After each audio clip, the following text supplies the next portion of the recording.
बिस्मिल्लाहिर्रहमानिर्रहीम। अस्सलाम वालेकुम। दुनिया भर के देखने और सुनने वालों को राशिद हरल का सलाम। सबसे पहले बात करते हैं अरशद शरीफ शहीद की। उनकी वालदा का बहुत बड़ा बयान आया है, क्योंकि जो JIT हुकूमत की जानब से बनाई गई है वो एक मुतनाज़ JIT है, और जैसा कि नाम ने आज ऐसी JIT बनाई गई है जिसके पर इंसाफ का होना या उस पर ऐसा कोई भी मुतफिक नहीं है, ना ही साफ़ी बिरादरी मुतफिक है और ना ही एतमाद है उस अरशद शरीफ साहब के घर वालों को। लिहाजा इस पर उनकी वालदा मोहतरमा का बयान आ गया है। उन्होंने कहा है कि हमें ये JIT मंजूर नहीं है और उन्होंने JIT मुस्तरद कर दी है। उनका कहना है कि हमें अगर इंसाफ देना है तो साफ और शफाफ किस्म की एक JIT बनाई जाए जो UN से हो या कि बैरून मुमालिक से हो, एक न्यूट्रल किस्म की हो जिस पर सारी आवाम का भी इत्मीनान हो और साथ में साफ़ी बिरादरी का भी इत्मीनान हो।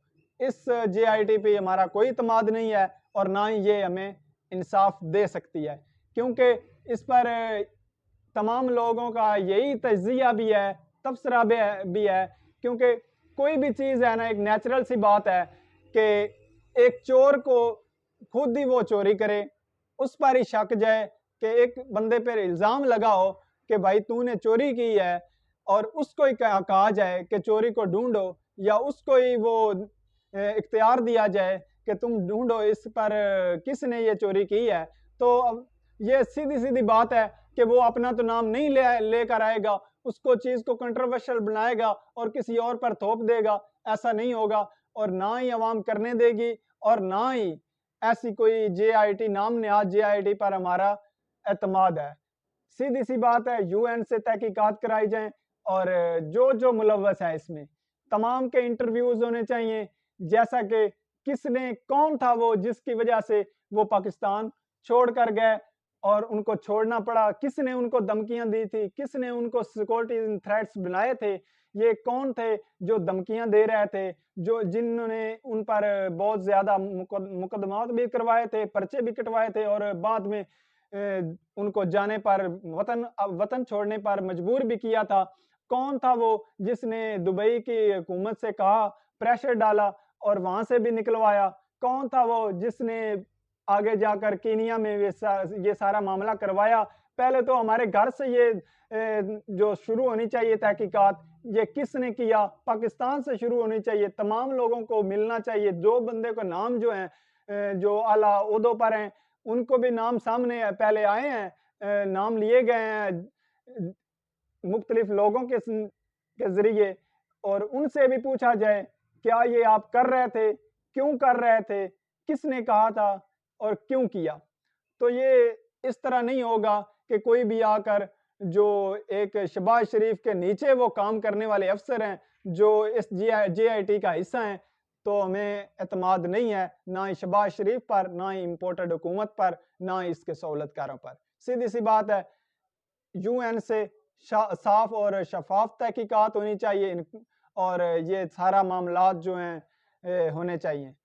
इस पर उनका हक भी था, उनके घर वालों का भी, कि जो अरशद शरीफ से की वालदा मोहतरमा ने बयान दिया है उनका हक था, वो बिल्कुल राइट पे हैं, हम उनके साथ खड़े हैं।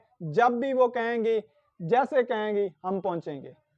तो इसके बाद बात करेंगे जी लॉन्ग मार्च की। लॉन्ग मार्च में बहुत ही ज़्यादा आवाम हिस्सा ले रही है और इमरान खान साहब की उम्मीदों से भी ज़्यादा लोग आ रहे हैं, क्योंकि इमरान खान साहब को यही था कि हम 4 तारीख से पहले रावलपिंडी पहुंच जाएंगे और 4 तारीख को इस्लामाबाद पहुंचेंगे, लेकिन इतने ज़्यादा लोग आ रहे हैं और हिस्सा बन रहे हैं इस लॉन्ग मार्च का।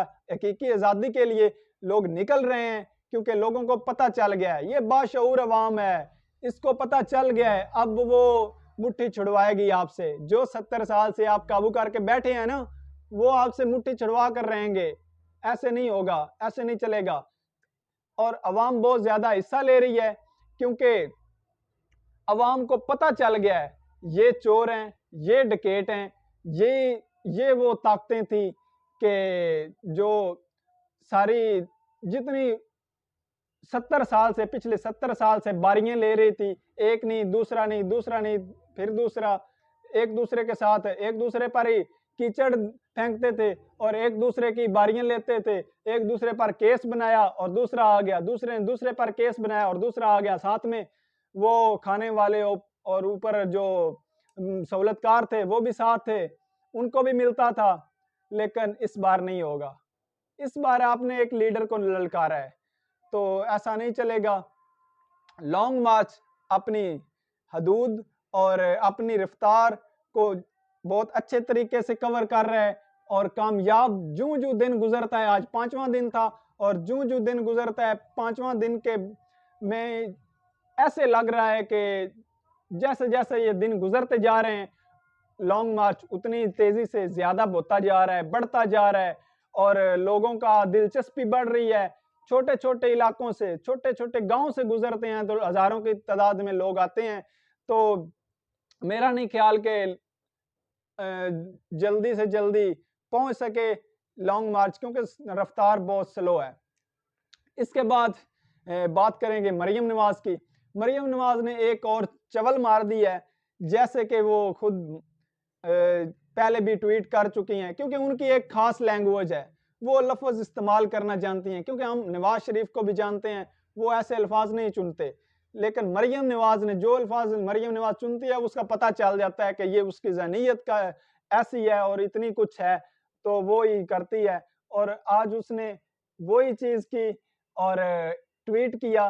ट्वीट उन्होंने क्या किया कि ये 2000 लोग थे इमरान खान के। अगर 2000 लोग हैं भी तो आपको फिर इतने कंटेनर लगाने की क्या जरूरत है? कंटेनरों का शहर बना दिया है आपने इस्लामाबाद को, कब्रिस्तान है कंटेनरों का, वहां आपको क्या जरूरत है 36,000 30,000 पुलिस वाला इकट्ठे करने की या फोर्स इकट्ठे करने की, लॉन्ग मार्च से निपटने की, रोकने? उनके लिए तो अगर 2000 लोग हैं, उनके लिए तो 100 बंदा काफी है पुलिस वाला। तो आप क्यों इतना बढ़ा चढ़ा के या इतना इतना कुछ इकदाम क्यों कर रहे हैं? हटा दो कंटेनर फिर। क्यों इतना रेड जोन को लंबा चौड़ा किया? क्यों किया? तो ये बुखलाहट है आपकी, आपकी सोच है कि शुक्र है, मेरा ख्याल था कि कोई एक आधा पढ़ा लिखा होगा नून लीग में, लेकिन आज मेरे उस ख्याल को, उस जो जो भी मुझे मैं जानता था, मैं समझता था, उसको आज एक बार फिर गलत कर दिया है। क्योंकि नून लीग में मेरे ख्याल में कोई पढ़ा लिखा है ही नहीं और ना ही कोई बंदे का पुत्र है, और जिसको सियासी तौर पर समझो बूझो क्या लिखना है क्या नहीं लिखना और क्या उसके फायदे में है क्या उसके नुकसान में है। जो लोग औरतों पे मुनसर करते हो कि वो ट्वीट लिखें और उनकी उनकी जो पुष्ट पनाही करें, तो उन्होंने क्या करना है और किसने क्या करना है और कितने पानी में है वो तो अब पता चल ही रहा है। क्योंकि ये बड़े बड़े लोग जो गद्दी नशीन के पीछे, ओ बाप भी वजीर आजम, उसकी बेटी भी आगे वजीर आजम, और बाप वजीर आला, उसका बेटा भी वजीर आला, और वो गद्दी नशीन आकर आ जाते हैं, पार्टी चेयरमैन बन जाते हैं पर्ची के थ्रू, और उनके बड़े बड़े नाम उनके पीछे हाथ बांध कर खड़े होते हैं। लाख लानती यार इस सियासत पर और इस किस्म की जमहूरियत पर, जो आप ऐसे चीजें, जो बंदा मेहनत करता है, कंट्रोवर्स, जो बंदा इतनी ज्यादा मेहनत करता है और अपनी सारी जिंदगी इस चीज में, सियासत में लगा दी है, वो बंदा आज एक छोटे से बच्चे के पीछे हाथ बांध कर खड़ा हुआ है, उसकी जूतियां कभी इधर करता है कभी इधर करता है। तो ये हालत हो गई है। और खास तौर पर कुछ चीजें तो ऐसी हैं कि कुछ एक नाम निहाद पार्टी ऐसी भी है जो इलेक्शन कमीशन में रजिस्टर्ड ही नहीं है, तो वो भी कोशिश कर रही है। तो सबको पता है वो कौन सी पार्टी है, मुझे बताने की जरूरत नहीं, कमेंट्स बॉक्स में आप बता दें कि कौन सी पार्टी है, तो वो अलग बात है। लेकिन पता सबको है, बोलता कोई नहीं है। लेकिन मैं तो बोल भी रहा हूँ और सब सुन भी रहे हैं, तो ऐसा कोई बात नहीं जी। अब बातें हैं, और मरियम नवाज ने खुद ये ट्वीट किए थे और खाते डाल दिए नवाज शरीफ के, क्योंकि उनका फोन हत्थे चढ़ गया था उस बीबी के और उस औरत के। तो उसने अब नवाज शरीफ को इस्तेमाल किया है, उसके फोन को इस्तेमाल किया, उसके नाम को इस्तेमाल करके ट्वीट कर दिए हैं। देखते हैं अब क्या होता है। तो लेकिन ये सब बाजी, ये सब आपको पहले समझते हैं, इतने सालों से झेल रहे हैं, इनको पता है कौन कितने जोगा है और कौन क्या कुछ कर सकता है। तो ये किसकी ज़ुबान है या किसकी नहीं, इतना भी अब हमें नहीं पता, तो हम कोई बच्चे थोड़ी हैं। हम ऐसा नहीं है, भेड़ बकरियां नहीं है, पाकिस्तान की बाशऊर अवाम है, ऐसा नहीं चलेगा। इसके बाद आज एक और ब्रेकिंग न्यूज़ है। असद उमर साहब ने एक कॉन्फ्रेंस की है, प्रेस कॉन्फ्रेंस।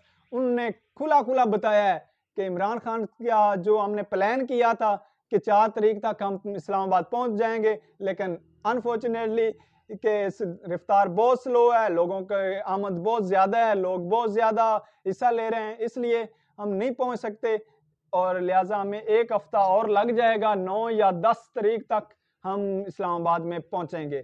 तो उन्होंने बता दिया है और तमाम अवाम सामने खड़ी हो गई है इस सारे मामले के, और अवाम अब फैसला करेगी कि कौन हुक्मरान होगा और कौन नहीं। अब आपके हाथ में है, जो आप न्यूट्रल्स और सारे सहूलतकार और इम्पोर्टेड हुकूमत, आप जो फैसला करेंगे हम देखेंगे कि क्या आप फैसला करते हैं। अगर आपको चाहिए कि अभी भी वक्त है, अभी भी आप सुलझ जाएं, अभी भी इलेक्शन की तारीख दे दें, अवाम को फैसला अवाम पर छोड़ दें, ऐसा बंद कमरों में फैसले ना करें तो बेहतर है। और आखिर में बात करते हैं एक आने वाले बुरहान की। जो बुरहान आने वाला है वो बहुत ही खतरनाक है। हुकूमत की जानब से एक वाज़ेह तौर पर कह दिया जाए, इम्पोर्टेड हुकूमत ने कह दिया है कि बयान दिया है उनके वज़ीर ने, वजारत पेट्रोलियम ने, कि सर्दियों में, आने वाली सर्दियों में बहुत बड़ा बुरहान आएगा, बहुत बड़ी लोड शेडिंग आएगी, गैस नहीं मिलेगा और तमाम लोग अपने इंतजामात कर लें, क्योंकि इस इम्पोर्टेड हुकूमत ने कोई भी ऐसा काम नहीं किया, इकदाम नहीं किया जिसकी वजह से गैस हमें मिल पाए। और ना ही कोई इस वजारत ने, इम्पोर्टेड हुकूमत ने जब किए ही नहीं है इकदाम, कुछ किए ही नहीं है कि आने वाली सर्दियां हैं, हमें गैस चाहिए, खरीदे ही नहीं, गैस तो आएगा कहाँ से। लिहाजा अपने अपने इंतजामात कर लीजिए, और ये गैस नहीं आने वाली सर्दियों में और बहुत कम आएगी, ऐसा उन्होंने बयान दे दिया। लेकिन मैं सोच रहा था अगर यही बयान हमाद अजहर देते इमरान खान की हुकूमत में, तो ये हमारा मीडिया, बिकाऊ मीडिया जो है, इसने नाच कर अपने घुंघरू तोड़ लेने थे और पता नहीं क्या कुछ करना था। ये मुझे अब आइडिया तो है जिसने इसने क्या क्या कुछ करना था, लेकिन अब नहीं, कुछ कोई बंदा बोल नहीं रहा और हुकूमत ने साफ साफ कह दिया है कि हमारे पास कोई गैस नहीं है, हमने कोई इकदामात नहीं किए, जो करना है कर लो।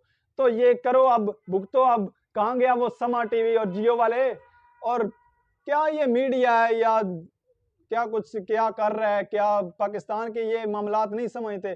तो इस तरह के चैनलों का या मीडिया का कोई फायदा नहीं है मेरे ख्याल में।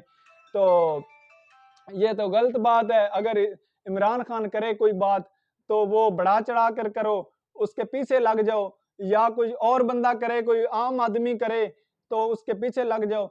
और अगर अब दो तरह का कानून ना करो तो मेहरबानी होगी। आपको इसीलिए लिफाफी कहते हैं कि 2 तरह की हिकमत अमली अपनाते हो आप, के जो इम्पोर्टेड हुकूमत के लिए, सहूलतकारों के लिए आप चुप कर जाते हो। हमारी तरफ से कोई चिड़िया भी कोई चूं करे, पर मारे तो आप तमाशा लगा देते हो, नाच के घुंघरू तोड़ देते हो। तो ऐसा नहीं चलेगा। अभी तक के लिए इतना ही, मुझे इजाज़त दें, अपना ख्याल रखें, अपने इस चैनल का भी। अल्लाह हाफिज़।